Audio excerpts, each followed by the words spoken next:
সময়টা 2023-এর এপ্রিল মাস। গোটা ভারতবর্ষের স্বনামধন্য রেসলাররা যখন যোগ্য সম্মানের জন্য রাস্তায় আন্দোলনরত, তাদের সাথে সামিল হয়েছিল হরিয়ানার এই গ্রাম থেকে উঠে আসা মেয়েটি।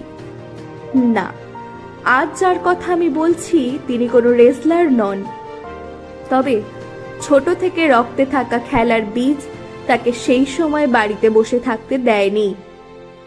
সবার সাথে তিনিও বেরিয়ে এসেছিলেন রাস্তায়। ঠিকই ধরেছেন, মানু ভাকের, যাকে নিয়ে আজ গোটা সোশ্যাল মিডিয়া ভরে উঠেছে। যিনি স্বাধীন ভারতের প্রথম ভারতীয় ক্রীড়াবিদ, যিনি একই অলিম্পিকে 2টো মেডেল জিতে এক ইতিহাস রচনা করেছেন। আসুন আজ জেনে নিই মানুর শুরুর দিনগুলোর কথা। হরিয়ানার ঝাজ্জার জেলায় জন্মগ্রহণ করা মানু ছোট থেকে একাধারে মার্শাল আর্ট, বক্সিং, টেনিস, স্কেটিংয়ের পাশাপাশি শুরু করেন শুটিং। 14 বছর বয়স অবধি মানু বিভিন্ন খেলায় বিভিন্ন সময়ে জাতীয় পর্যায়ে পদক জিতেছেন, কিন্তু এরপর সমস্ত খেলা থেকে নিজেকে সরিয়ে নিয়ে পুরো দমে মনোনিবেশ করেন শুটিংয়ে। ভগবত গীতা পাঠকারী ভারতীয় মহিলা শুটার মানুর কথায় তিনি ভীষণভাবে লক্ষ্যে স্থির থাকতে পছন্দ করেন, যার ফলস্বরূপ মাত্র 16 বছর বয়সে মেক্সিকোতে আন্তর্জাতিক শুটিং স্পোর্টস ফেডারেশন আয়োজিত বিশ্বকাপে স্বর্ণপদক জিতে মানু বিশ্বকাপ স্বর্ণপদক বিজয়ী সর্বকনিষ্ঠ ভারতীয় হন। এরপর আর ঘুরে তাকাতে হয়নি তাকে। ISSF ওয়ার্ল্ড কাপে মানু 10 মিটার এয়ার পিস্তল মিশ্র দল ইভেন্টে দ্বিতীয় স্বর্ণপদক জেতেন। তিনি মিশ্র দ্বৈত ইভেন্টটিতে ভারতীয় সহ শুটার মিথারভালের সঙ্গে জুটি বেঁধে খেলেন।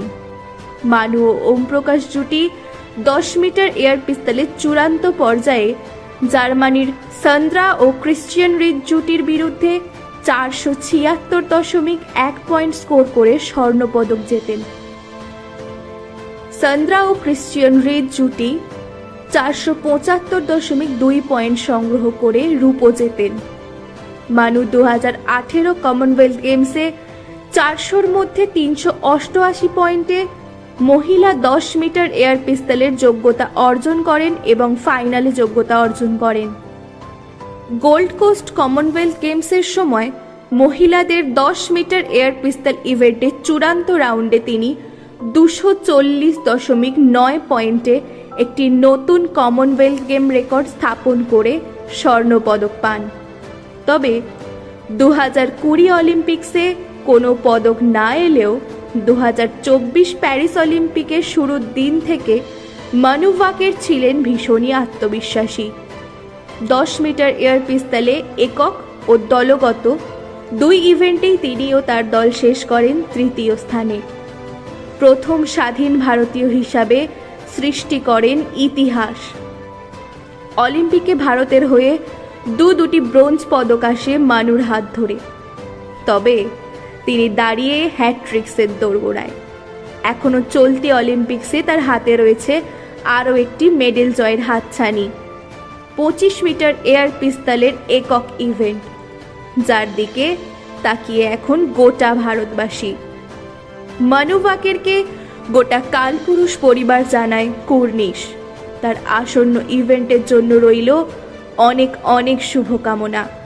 আপনি ভালো থাকুন মানু ভাকের, এগিয়ে চলুন নিজের লক্ষ্যের দিকে।